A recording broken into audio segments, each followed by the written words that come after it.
I've always said Africa is the mother of all life.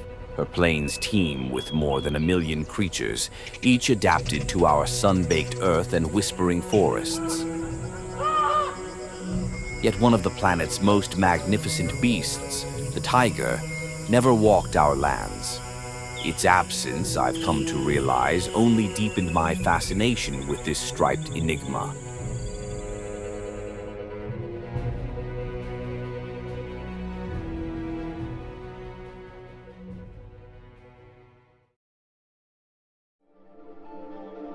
I am Julius Nyerere.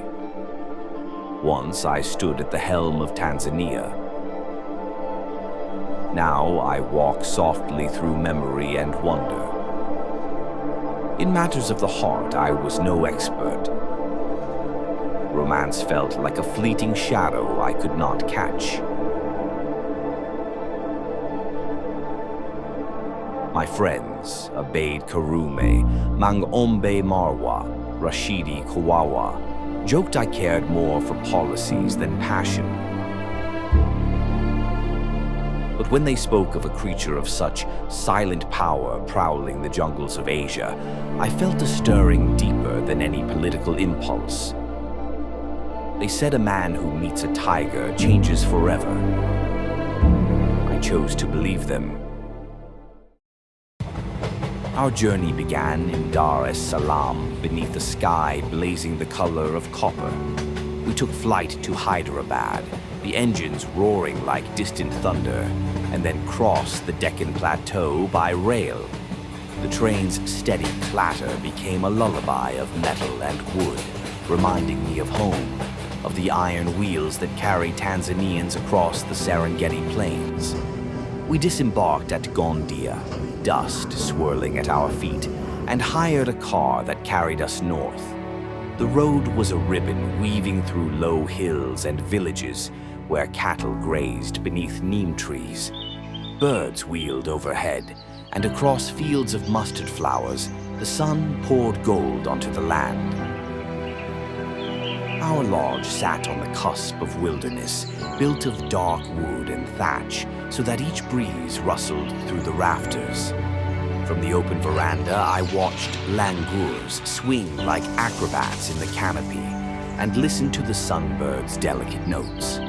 At dusk, the world seemed to sigh in a chorus of cicadas and cricket song. Morning came on silent feet. We clambered into a battered jeep, hearts pounding in the cool air before dawn. The guide flicked his binoculars toward patterns in the grass, fresh pug marks, spoor as precise as hieroglyphs. We crept forward, every rustle sending our pulses racing.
Yet still, the tiger eluded us.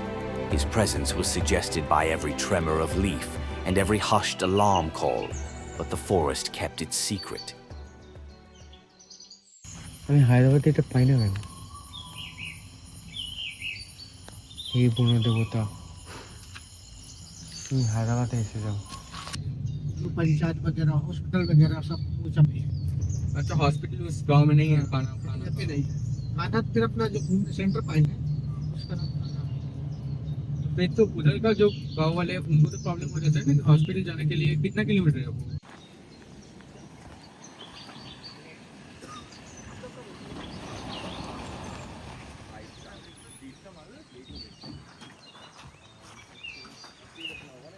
We pressed on to Bandhavgarh, a stronghold of ancient trees and hidden glades.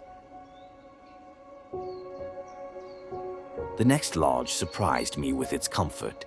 Shaded verandas opening onto tangled forest, and a pool that mirrored the sky so perfectly I could imagine the clouds floating beneath my feet. Late afternoons found us suspended between expectation and patience, watching sunlight dance on leaves, listening for the faintest crack of a twig. Each safari was a lesson in humility. We traced tracks across parched riverbeds, followed the curve of indigo shadows at twilight, and peered into dark pools where crocodiles lay submerged. But the tiger remained a ghost.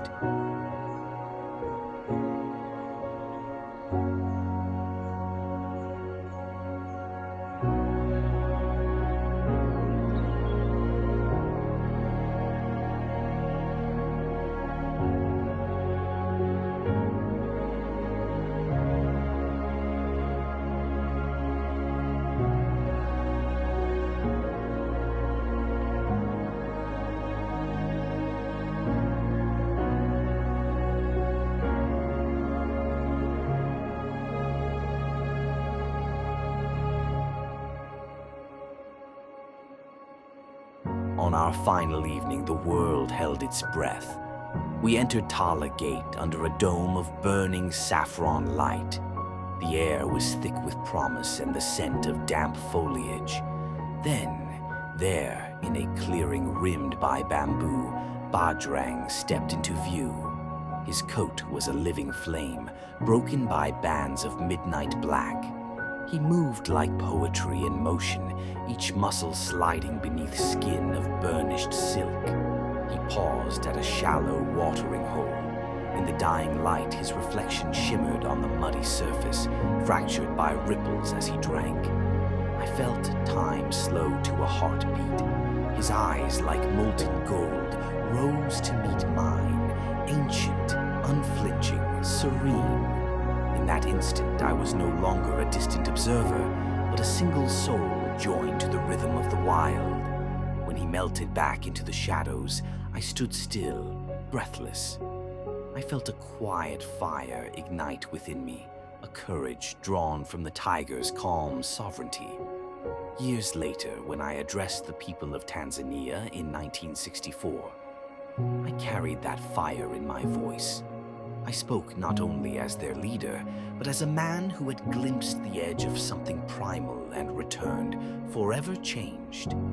On the journey home, the train's rhythm hummed like a heartbeat beneath the night sky.